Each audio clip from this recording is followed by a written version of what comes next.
todos. É uma alegria estar novamente nesta casa. Fico honrado pelo convite do Edson, para a gente poder participar de alguma forma nas atividades que a casa realiza. E assim sendo, nós hoje gostaríamos de fazer uma reflexão, na verdade um estudo, sobre uma das parábolas que Jesus contou. Porque nós sabemos que Jesus o fez de forma alegórica, de forma figurada. Suas parábolas, ela tem uma profundidade de ensinos que, à medida em que nós vamos garimpando o estudo, nós vamos descobrindo jazidas preciosas de ensino espiritual. E por isso é que eu quis trazer esta parábola, que é a seguinte: o reino do céu é semelhante ao fermento que uma mulher tomou e escondeu em 3 medidas de farinha, até ficar tudo levedado. Olha só. Por isso que nós, ao estudarmos a Bíblia, o Evangelho, não podemos ficar na superficialidade das palavras. Porque se nós olharmos assim, o que Jesus quis dizer, o que Jesus quis transmitir para que esta parábola ficasse registrada nos seus evangelhos e que serviria para a posteridade, como está servindo no dia de hoje para nós? Então, por que desta parábola? Porque ela é a mais curta parábola que Jesus proferiu. Apenas um versículo. Versículo 33 do capítulo 13º de Mateus. Um versículo apenas. Mas Jesus tem aquela capacidade de sintetizar tantos ensinos que serviria para os homens de época e tem servido até hoje para todos nós e servirá ainda amanhã. Porque nós temos nossos limites de compreensão. E, para que possamos entender, ela foi proferida logo após a parábola do grão de mostarda. Né? Tanto a parábola do fermento como esta do grão de mostarda, elas visam, o tema central é o reino dos céus, que deve crescer em pequenos começos. Ou seja, o reino dos céus, que já reside em nós, deve gradativamente desabrochar, crescer, mas não de forma abrupta, porque tudo na criação divina tem uma regra natural de seu progresso e desenvolvimento. Por isso não podemos, como alguns entusiastas dizem, a partir de hoje serei outra pessoa. Não seríamos.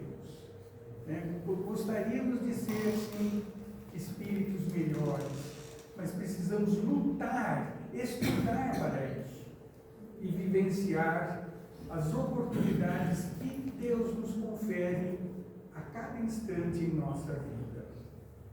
Assim, vamos então estudar, parte a parte, esta parábola. Tão curta, mas ao mesmo tempo, com tantos ensinos, que eu acho que vale a pena nós refletirmos. Começando assim, o reino dos céus.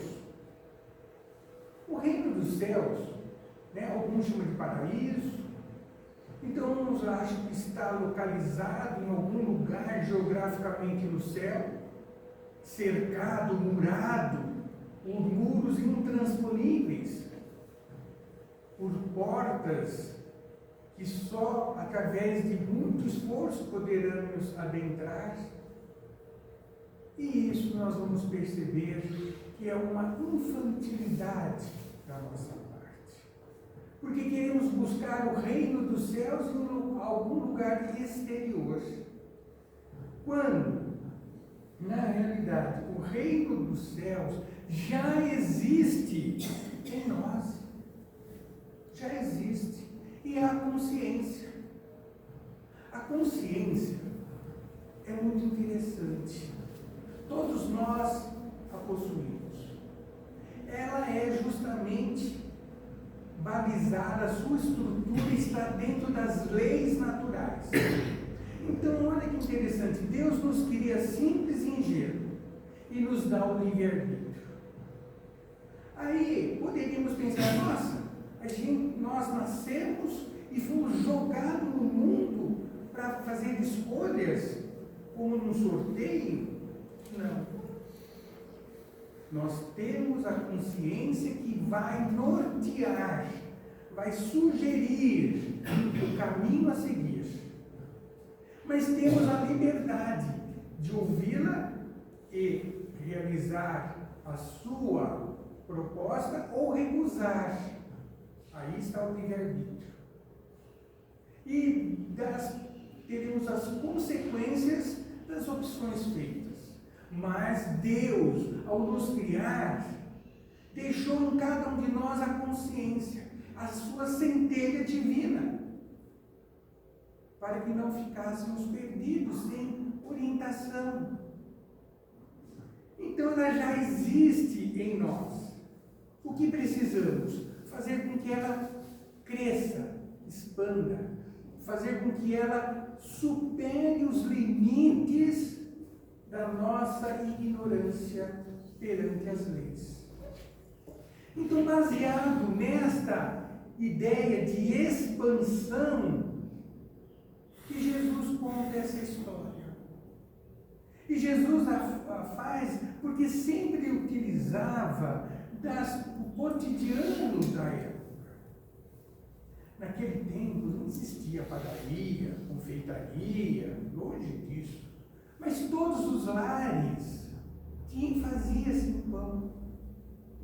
Era algo de conhecimento comum a todos. Por isso Jesus utiliza do cotidiano daquele povo para transmitir um ensino singelo para eles, mas um ensino profundo para a posteridade. E assim, ele dá continuidade dizendo: o reino dos céus é semelhante ao fermento. Porque tudo que ele fala tem uma razão de ser, nada são palavras ao léu, ao acaso.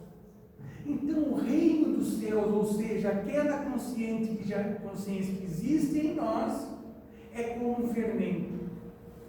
E olha que interessante, se nós buscarmos conhecer o fermento, né? Nós temos dois tipos basicamente de fermento na culinária doméstica. Nós temos o fermento químico, que é o nosso famoso pó royal. Gente, eu não estou ganhando, só para a gente se situar. Então, esse químico que está relacionado com a matéria, que também a matéria cresce, progride, desenvolve, e ela nos dá a oportunidade de exercitarmos os valores do Espírito, que é justamente o conhecimento, a inteligência e a moralidade. Porque é no atrito que nós convivemos no plano físico, é que vamos burilando o nosso espírito, é que nós vamos cada vez mais tendo necessidades e para supri-la vamos desenvolver tecnologia, conhecimento, medicamentos, outras coisas mais. Então, por isso que a matéria é um fermento, porque ela faz com que nós venhamos a desenvolver o nosso intelecto e, consequentemente, a moralidade. Mas temos também o fermento biológico, que é o nosso famoso flecha. Vocês conhecem o fermento flecha? O Edson, quando era pequeno, a mãe dele falava: vai lá na padaria, compra 10 gramas de fermento. Vocês lembram disso? Aí lá pesa, aí tem que ser a quantia certa, para o pão não desandar.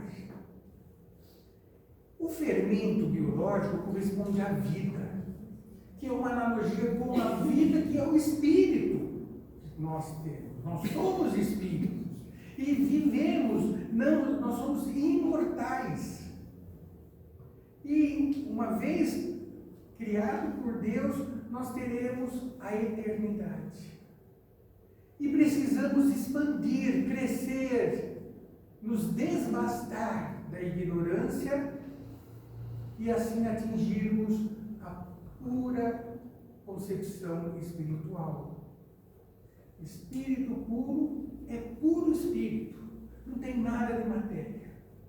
Mas precisamos da matéria para crescer. Pois bem, voltando, o reino dos céus, ou seja, aquela consciência, é como um fermento. Precisa crescer, precisa expandir, precisa progredir.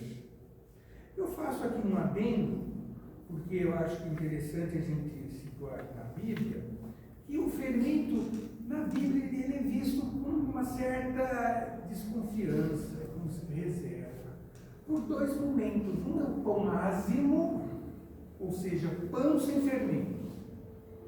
Né? O que é esse pão ázimo? É a fuga do Egito, daquele povo que estava escravizado. Quando o faraó aceita que o povo saia do seu território, então eles tinham que sair rapidamente.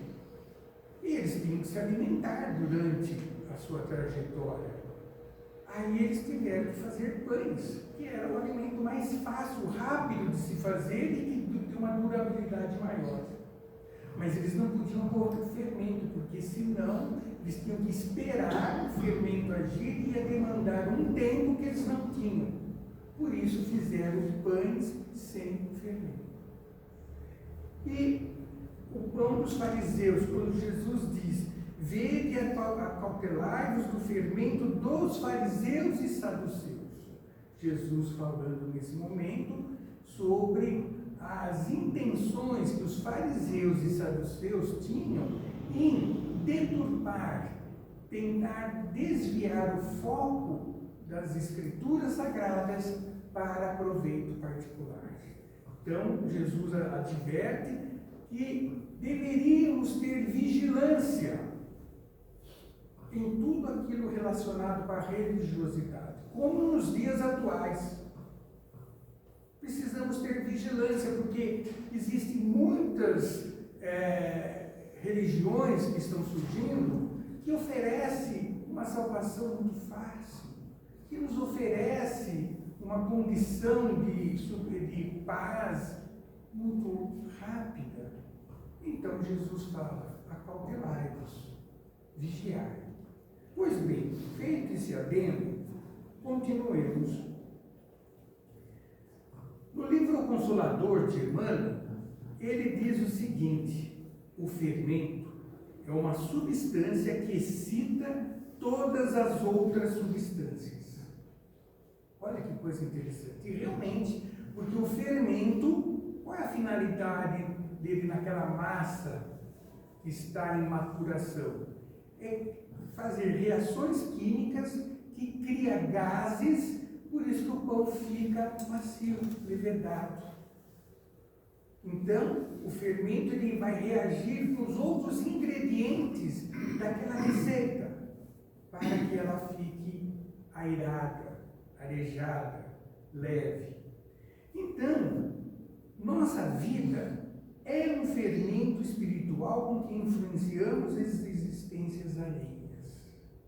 Isso é fundamental quando Emmanuel nos fala isso, porque nós precisamos levar, compartilhar, dividir, multiplicar conhecimentos, porque é através dessa ampliação de conhecimento e moralidade que vamos subindo gradativamente na senda evolutiva até atingirmos a condição de espíritos puros, que todos nós um dia haveremos de ser.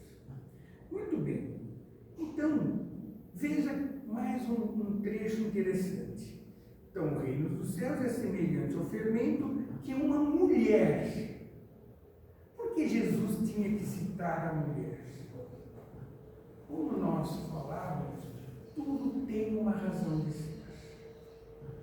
A mulher, no tempo de Jesus, naquela cultura, ela era por demais menosprezada. Ela era, na verdade, tida como um apêndice do lar.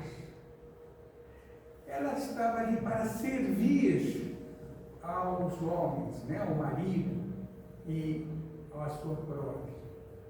Tanto que a criança já era educada pelos pais para servir, tinha que aprender todas as atividades do lar para que um dia pudesse servir ao marido. Ela não tinha condições de expor o seu ponto de vista, a sua opinião. Tem um fato tão interessante que a mulher naquela época, quando ela entrava no período menstrual, mensalmente, ela era considerada impura. Ela não poderia tocar em ninguém, nem nos filhos, em ninguém absolutamente. Ela não poderia se expor. Passado esse período, ainda ela estava impura. Ela tinha que ir ao templo, fazer lá uma oferenda para voltar a ser pura, vamos assim dizer. Para ela poder entrar em contato com os seus familiares, com seu esposo, filhos, vizinhos e tudo mais.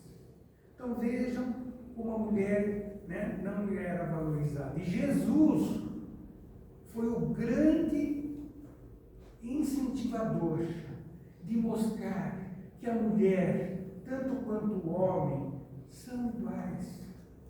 Porque a doutrina nos ensina que o espírito não tem sexo. De acordo com os nossos objetivos de ascensão, podemos escolher determinados compromissos que melhor será revestido num corpo feminino. O contrário é verdadeiro. Tanto que no livro Nosso Lar existe um capítulo específico dizendo noções do lar, onde diz, né, o seguinte, porque quem dá a instrução era um matemático, que deveríamos imaginar o lar da seguinte forma: se pegássemos uma linha horizontal, corresponderia ao sexo masculino, que seria relacionado aos interesses comuns, cotidianos. Se pegássemos uma linha vertical, esta seria representada pela mulher.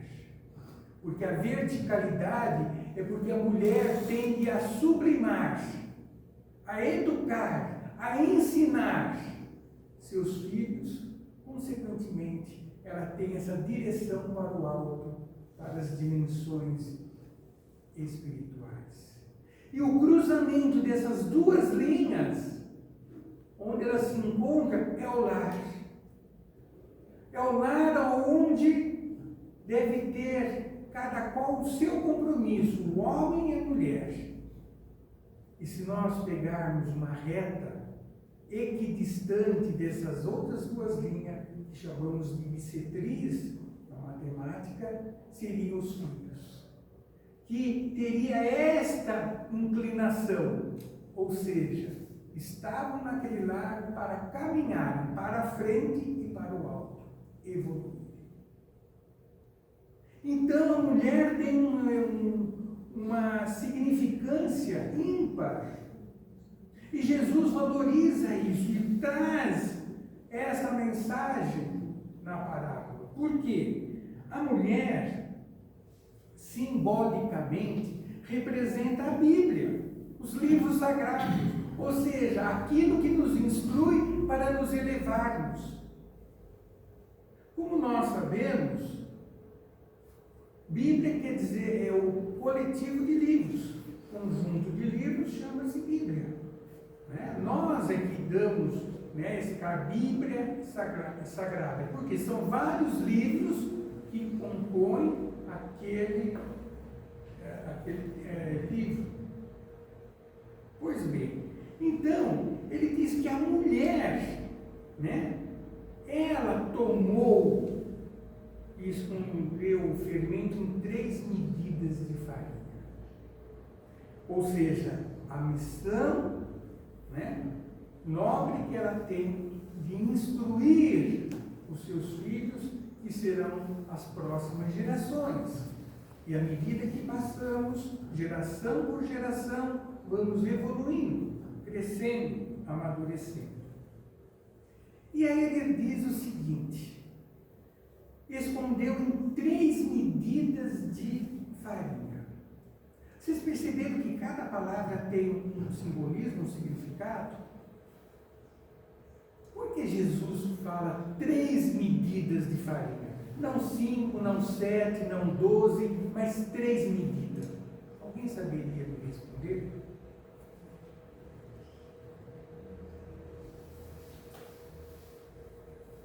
Jesus, como nós dissemos, ele falou também para a posteridade.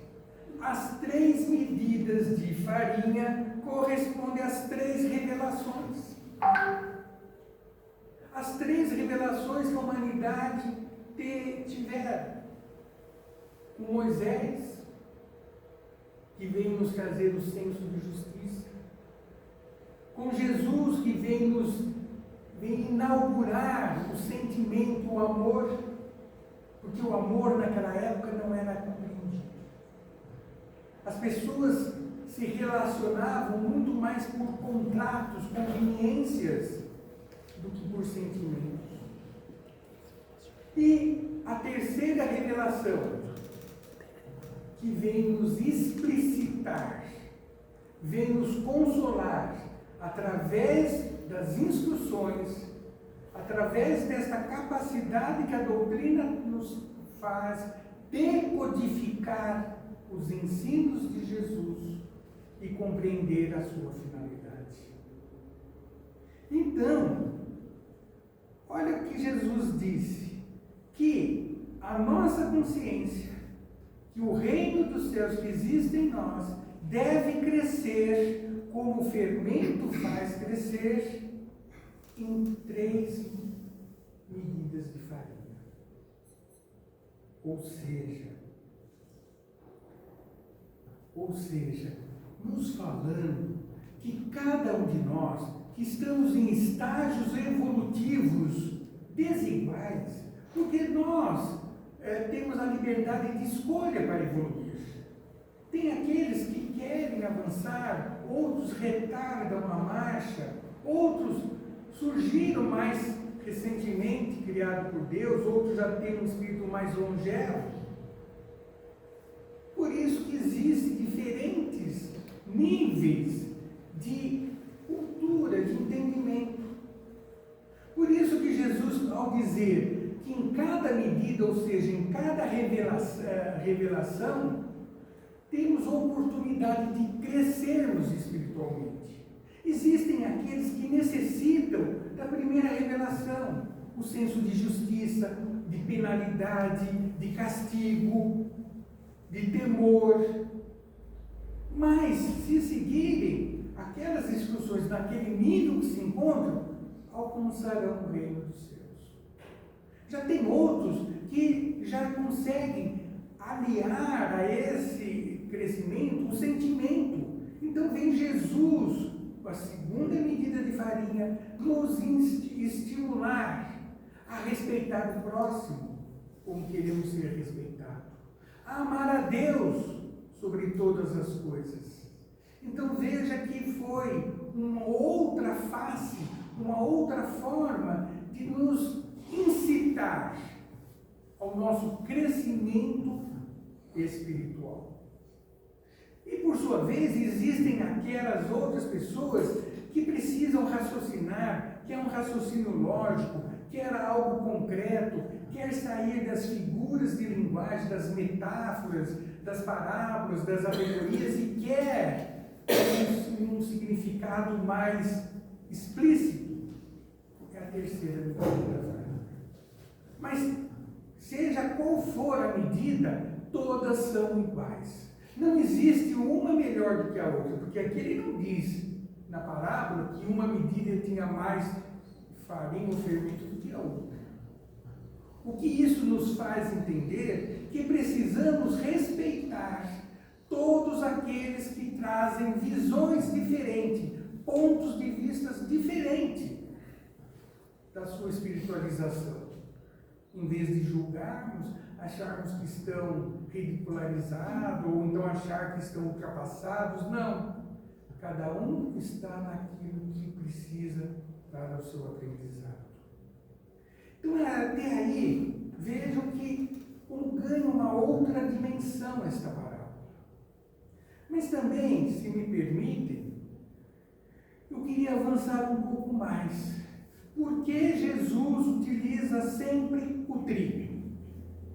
Vocês já pararam para pensar? Inúmeros ensinos, advertências, sermões, parábolas, fala do trigo. É o trigo que nasce com joio, é o trigo que é colocado, nos armazéns, é sempre o trigo. Por que Jesus assim utiliza? Mais uma vez, porque aquele povo era um povo sem condição de fazer deduções que não fossem concretas. Eles não conseguiam abstrair uma ideia. Por exemplo, eles não tinham noção de predileção. Eu prefiro José a Joaquim. Eles não conseguiam entender isso. Como que eles entendiam? Eu amo José e odeio Joaquim. Aí eles conseguiam entender a diferença de predileção.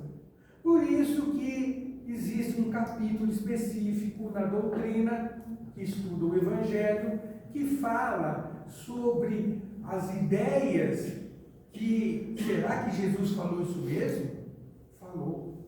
Numa linguagem semita, numa linguagem concreta. Nós que temos que ter a capacidade de entender como aquele povo se relacionava e entendiam as mensagens. E daí transferir para a nossa realidade. Mas por que então Jesus utiliza do trigo? Porque o ciclo do trigo corresponde ao ciclo do espírito. Processos que ocorrem de seu crescimento.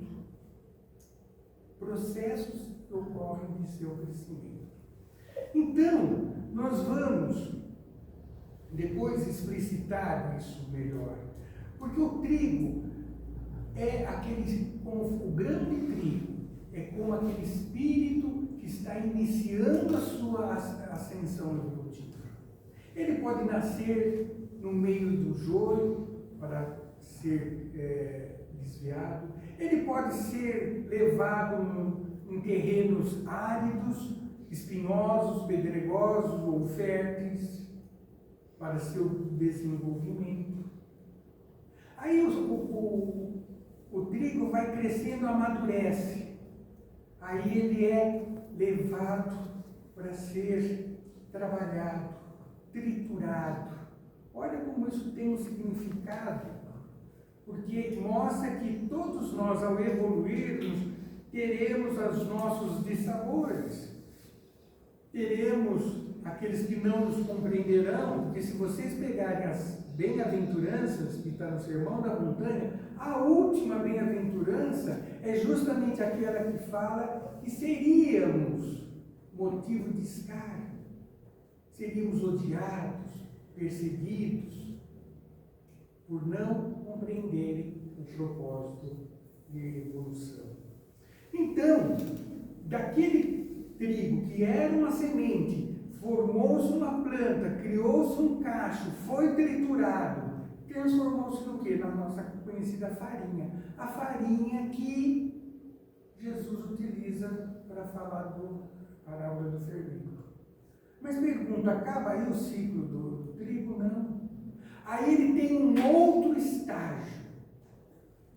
é quando o trigo, né, transformado em farinha, ele tem que se misturar a outros ingredientes para fazer o pão. Ele tem, por sua vez, que ter o fermento para que ele possa levedar. E ele tem que ser cozido para se tornar alimento. Então é um processo que nós haveremos de percorrer, porque quando atingirmos um grau de maturidade espiritual, longe do que pensávamos, que ficaríamos no paraíso, que ficaríamos passando a mão na juba do leão, que a hora que tivéssemos fome, é só esticar a mão, vai vir o alimento, ou então ficarmos flutuando nas nuvens, com o pezinho, né? Nas nuvens. No meu caso, tinha uma nuvem bem densa para segurar o peso. Mas, né? Tem nuvem para todo mundo.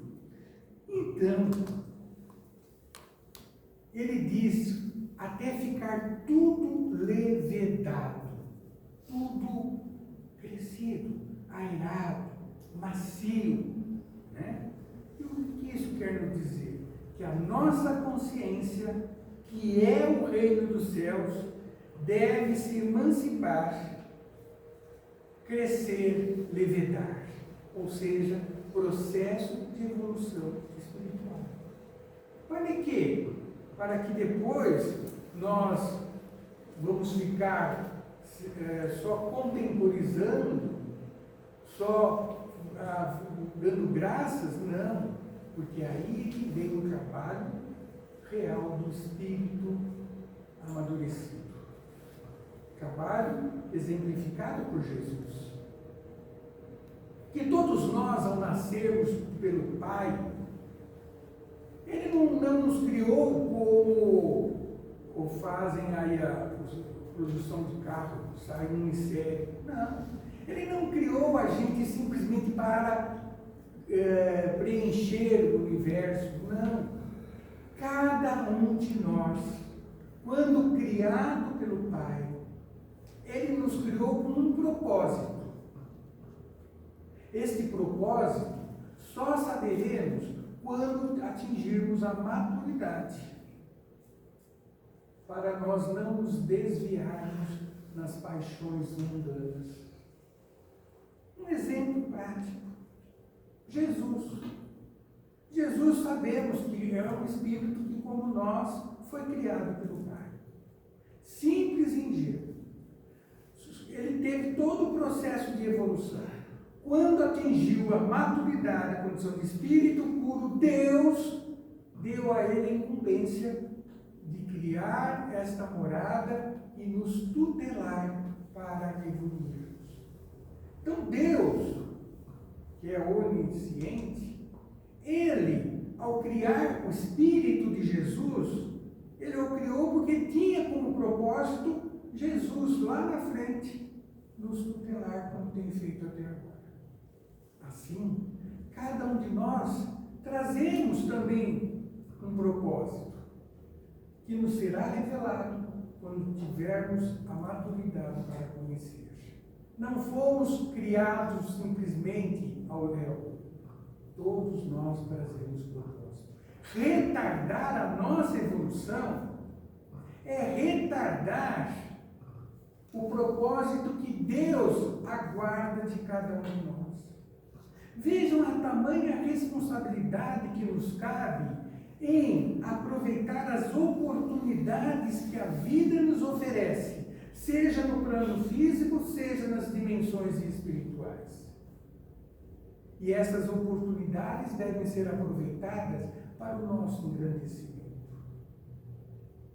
E assim não desperdiçar tudo aquilo que Deus nos oferece, seja na alegria, na tristeza, seja na dor, mas tudo tem um propósito de burilar nosso espírito, para que expanda essa consciência e a luz que já reside em nós possa então ser de domínio geral, porque não terá mais as nódoas da imperfeição e da ignorância.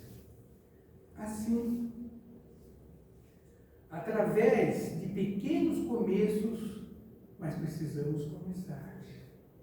Precisamos entender que já tivemos inúmeras oportunidades. Já avançamos muito, sim. Não vamos também achar que nós somos os relegados, somos os piores. Não! Já estamos nesta condição de espírito em evolução. Já passamos por fieiras evolutivas. Mas não podemos parar.